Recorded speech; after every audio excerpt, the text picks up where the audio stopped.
j'espère que vous allez bien. Bienvenue dans ma chaîne pour les nouveaux abonnés. Et bien évidemment, je salue tous les anciens abonnés. Attendez d'abord, je vais arranger mon vêtement.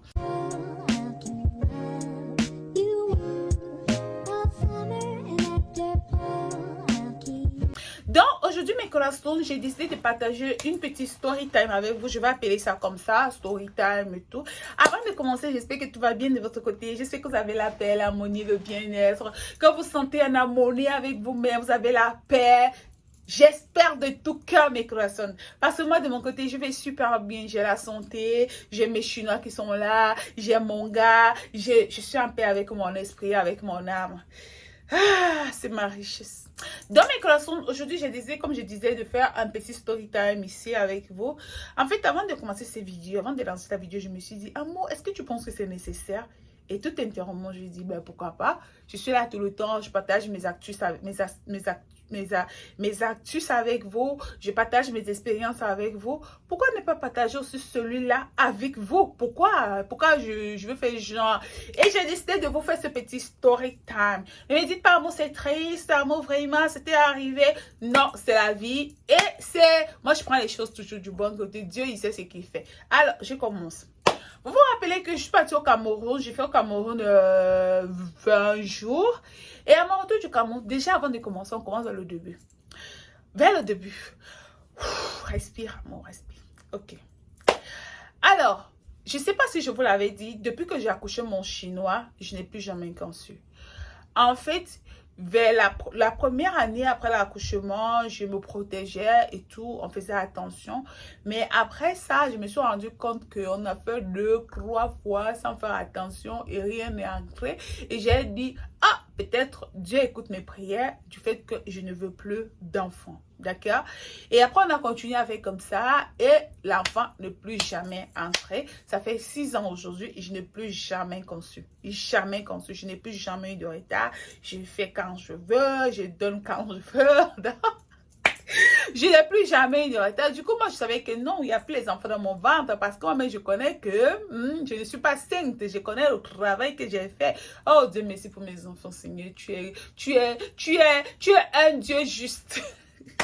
Dans mes corazones, j'étais tranquille en fait. Moi, je savais que je n'ai plus des enfants dans mon ventre. Malgré que je disais que je ne veux plus d'enfants, mais je savais que ça ne pourra même pas venir parce que il y a le fait que tu ne veux pas et il y a le fait que tu sais aussi que ça ne peut pas venir. Donc, j'étais tranquille. Alors, après mon voyage au Cameroun, ces derniers temps, que je suis partie dernièrement, quand je suis rentrée du Cameroun, je suis venue avec un produit que je vous avais parlé ici, que dans ma famille, on a ce produit-là qui fait en sorte que les femmes puissent accoucher, ok? Donc, je suis venue, on a 2 types. On a les écorces qu'on bouillit, on se puge et on a cette poudre-là qu'on boit. Donc, quand je venais, en fait, j'avais promis à cette amie-là que je voulais lui garder ce médicament-là, étant donné qu'elle avait envie de concevoir. Mais au moment où je devais venir, ma grand-mère ne pouvait pas aller au champ, elle ne se sentait pas bien. Mais à la maison, elle avait la poudre là, dans les racines là, elle avait ça à la maison. Ok, voilà comment elle m'a donné des racines. Alors, je viens avec les racines, comme je vous avais raconté, j'ai donné à la fille, je viens au mois de mai. Donc, quand je l'envoie ces racines, c'est là où elle me dit, hey, amour, les racines là, c'est pas seulement pour, comme tu crois que c'est seulement pour l'accouchement. Et depuis que je prends ça là, mon corps bouge, je sens que mon corps est en train de bouger, j'ai envie, tout ça là. J'ai dit, hey, elle me dit, je te jure que ça bosse la libido et tout. J'ai dit, maman, si ça bosse la libido, moi, je vais prendre ça parce que j'avais encore gardé un peu ici à la maison, bizarrement. Je ne sais même pas pourquoi j'avais gardé. Voilà comment je commence à boire ça. J'ai pris ça pendant environ, je crois, 1 mois. J'en prenais quotidiennement, peut-être tous les jours, je prenais une cuillère à café et tout ça. J'ai pris ça pendant 1 mois. Et c'est après 1 mois que je constate en fait que je suis enceinte. Donc, après avoir, parce que je me suis demandé, mais comment je peux tomber enceinte après 6 ans? Qu'est-ce qui s'est passé? C'est là où je me rappelle que, mais tu as oublié la racine, que la poudre que tu prenais là. Ça doit être ça qui a fait en sorte que ça t'a sûrement nettoyé et tout. Toi, tu prenais pour la libido, malheureusement, la libido s'est transformée en grossesse et tout. Donc, c'est ça, c'est à cause de la poudre là, en fait. Je crois que ça a été la cause de la prise de la poudre de cette plante-là. Parce que je suis rentrée du voyage en mai, donc au mois de juin, juillet, au mois de juillet, ok, au mois de juillet, je me rends compte que je n'ai pas saigné. je me dis, bah, c'est pas grave. Et en même temps, je n'étais plus trop focus au niveau de mes règles, en fait. Je me dis, ça va venir, tant mieux, ça va venir, parce que je savais que ça vient tous les mois, donc je n'avais plus trop de préoccupation de ça. Ce qui attire un peu mon attention, en fait, c'est que je remarque que j'ai des sons qui commencent à me faire mal. Je dis, attends, c'est pas possible. Est-ce que j'ai saigné ce mois-ci? Je commence à me poser des questions. Du coup, je ne trouve pas de réponse parce que je ne méditais pas les dates dans ma tête. Et j'avais déjà, pour moi, les enfants n'entraient pas, donc ça va en fait. Et je vous assure que je n'ai jamais pris les précautions, je n'ai jamais pris les pilules, je n'ai jamais pris quoi que ce soit parce que j'ai toujours pensé, moi je me suis toujours dit, ces trucs-là ont toujours des effets négatifs en tout, il y a toujours des inconvénients après. Dans ma tête, je ne sais pas si c'est ça, mais c'est comme ça que j'ai mis dans ma tête, donc j'évite vraiment de prendre ces produits-là. Je vous ai dit, j'évite de prendre des comprimés. Quand même, quand je suis malade, j'ai du mal à prendre des comprimés. Je ne sais pas, je suis comme ça. Je préfère aller faire des thés, des trucs comme ça. Il faut que je sois vraiment malade, que je me sens vraiment mal pour pouvoir prendre des comprimés. Je vous avais dit que même mon hypertension, j'ai arrêté de prendre les médicaments d'hypertension. Je me suis beaucoup plus positionnée sur des trucs naturels et tout. Et aujourd'hui, ma tension, elle est normale. Je ne prends plus les médicaments d'hypertension. Je les ai pris pendant un peu de temps parce que c'était tellement élevé que j'ai eu peur. Parce que le médecin m'a dit, prends les médicaments. Et après, quand ça s'est quand ça s'est positionné à la normale, j'ai arrêté et j'ai continué avec des trucs naturels, les feuilles de mangue, je bois, le curcuma, le nem, le morigan, je bois comme ça. Et je vous assure que ma tension aujourd'hui, elle est stable, grâce à Dieu. Donc j'ai failli mourir l'année dernière. Seigneur, toi là, t'es fort. Alors, comme je disais, on continue le story. Je me dis, qu'est-ce qui se passe? Pourquoi j'ai mal? Pourquoi ma poitrine fait mal? Je me suis posé la question parce que bien évidemment, ma poitrine ne doit pas me faire mal. Ok? Non, ça ne doit pas. Je suis restée, j'ai attendu une semaine, j'ai continué à avoir les douleurs. Du coup, j'ai commencé en fait, ça a commencé à me perturber un peu, tu vois. Ça a commencé à me perturber. Finalement, j'ai décidé de faire le test. J'achète 3 tests, les tests moins chers, le propre $3, parce que je me dis, je ne veux pas gaspiller mon argent. Attends. Donc, j'achète 3 tests. Je fais le premier test, ça tombe positif. Je fais le deuxième test, positif. J'ai dit, hé, ça là là. Hé, ça là là que je vois là, c'est quoi? Ok, j'ai dit, bon, je vais laisser les 2 tests là. Quand j'avais acheté 3 tests, j'ai dit non, je vais laisser les 2 tests, l'autre test moins cher là. Je m'avais acheté un test qui est quand même cher, ok? C'est celui-là que, en fait, c'est celui-là que j'ai retrouvé ici. Ça, j'ai trouvé ça. Ça, je suis partie, j'ai acheté le test-ci. J'ai dit, bon, je vais quand même faire avec celui-ci et tout. Je vois un gros plus qui se forme là. Et genre, j'ai dit, Seigneur, qu'est-ce que c'est? ¿Qué pasó? ¿Qué pasó? J'ai dit, ¿qué pasó, Dios?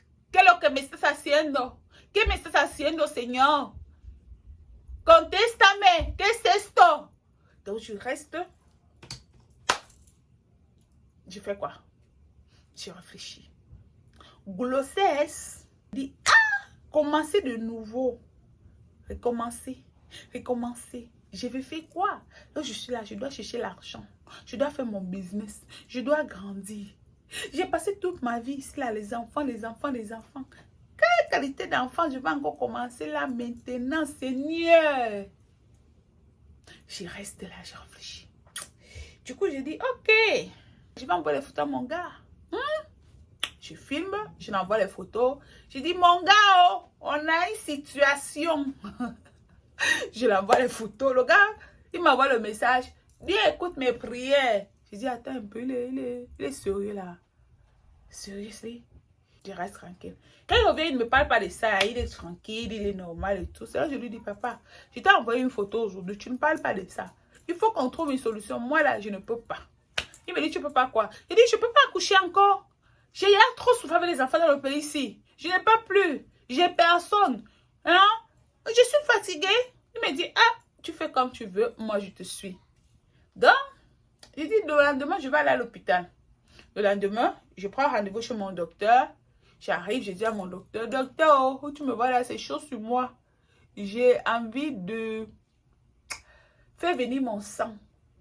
Que Dieu me pardonne.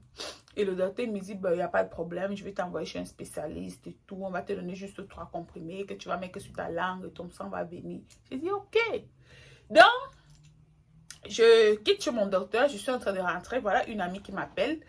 Et elle me dit, c'est comment tout ça? Je dis, ça va, je sors chez le docteur. Elle me dit, tu es enceinte. Je dis, hé.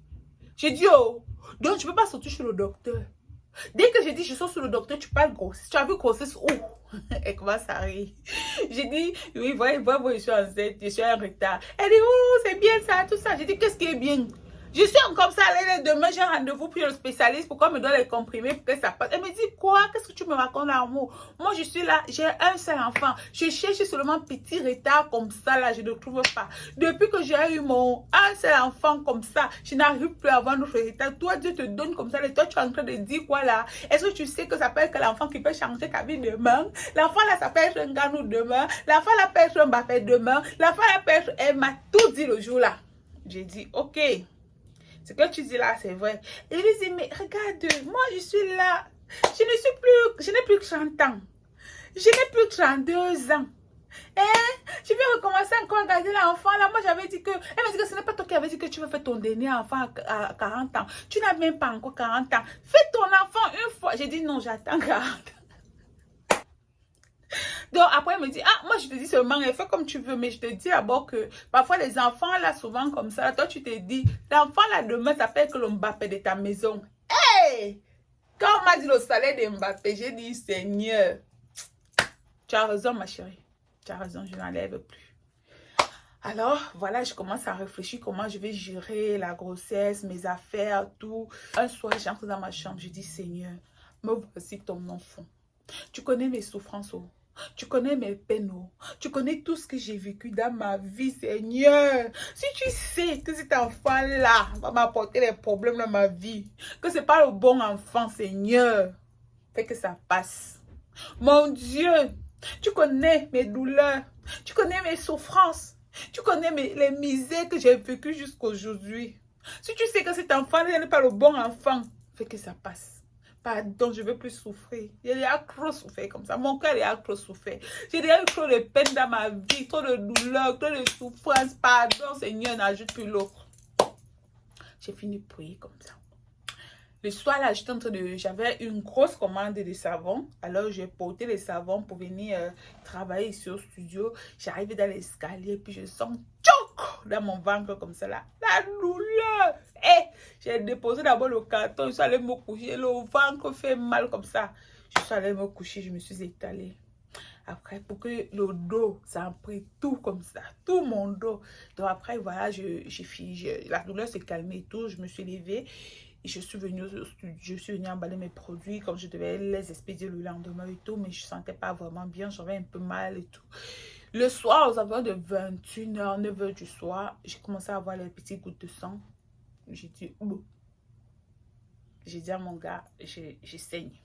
Mais j'avais une préoccupation, j'avais peur que c'est une grossesse extra-utérine parce que ça faisait des gouttes de sang, ça faisait mal, ça arrêtait, ça recommençait et tout. Et après, je suis partie faire des recherches et tout. Je me suis dit, ça c'est des gouttes, ça c'est peut-être une grossesse extra. Parce que la grossesse extra, souvent, tu saignes un peu, après ça arrête, après tu saignes un peu et tout. J'ai dit, Seigneur, pas une grossesse extra. Alors, je suis là, j'ai pas envie de me sojourner à l'hôpital et tout. J'ai pas envie, mon Dieu, pas une grossesse extra. Donc, du coup, le lendemain, mon gars m'a dit, ok, tu sais quoi, le matin, on va aller à l'hôpital et tout. Le lendemain, nous sommes partis parce que le soir, on n'avait pas avec qui laisser les enfants, tu vois. Ma copine aussi travaillait ce soir-là. Il n'y avait personne pour laisser les enfants. Dans le matin, nous sommes partis à l'hôpital. Les enfants sont partis à l'école. Non, on a laissé les enfants à la maison seuls. C'était un jour de vacances ou quelque chose comme ça.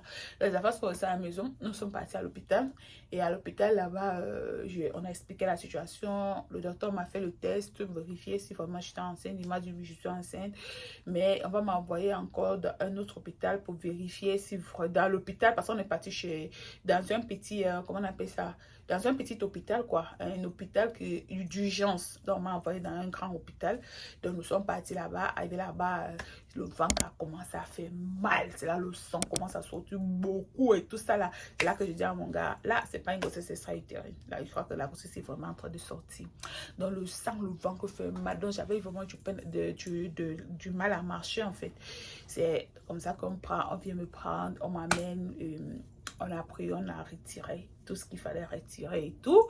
Dans le reste de ce qui restait, on a enlevé la boule qu'il y avait dedans. Et puis voilà, on m'a dit, voilà, tu étais enceinte et puis tu viens de voir une fausse couche. Donc, et bizarrement, je ne peux pas vous mentir qu'à cet instant, j'ai eu comme une sensation de tristesse. C'est quand même inexplicable. Hein. Je ne sais pas comment expliquer ça. Bizarre, je ne sais pas comment on dit ça. J'ai eu une sensation de tristesse. Pourtant, avant, ça ne me disait pas grand-chose. Mais dès qu'on m'a enlevé ça, dès qu'on a retiré le reste du sang et tout, j'ai eu comme une sensation de tristesse. Et bizarrement, j'ai eu envie de faire un enfant.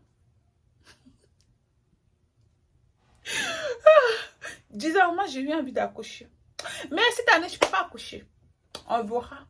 L'année, si je dois encore d'abord retourner au Cameroun. Peut-être qu'après, c'est là qu'on verra. Donc, j'ai eu une sensation de tristesse, de mélancolie, je ne sais pas comment je vais dire ça. On est resté à l'hôpital c'était de 8h à 16h. 8h à 16h. Vous savez, les hôpitaux d'ici, tu finis, on va te dire que on va essayer de faire les examens de quoi, regardez ceci, regardez cela, si on a enlevé tout le sang, si tout va bien. Donc, on est resté à l'hôpital de 8h du matin à 16h. Et après, nous sommes rentrés. Et voilà comment tout ça s'est passé. Donc, c'était mon story time. Voilà comment ça s'est passé. Donc, je suis restée juste avec les souvenirs. Et j'ai eu envie d'accoucher. Juste qu'en ce moment-ci, il faut d'abord que j'aille encore sucer les mangues au Cameroun.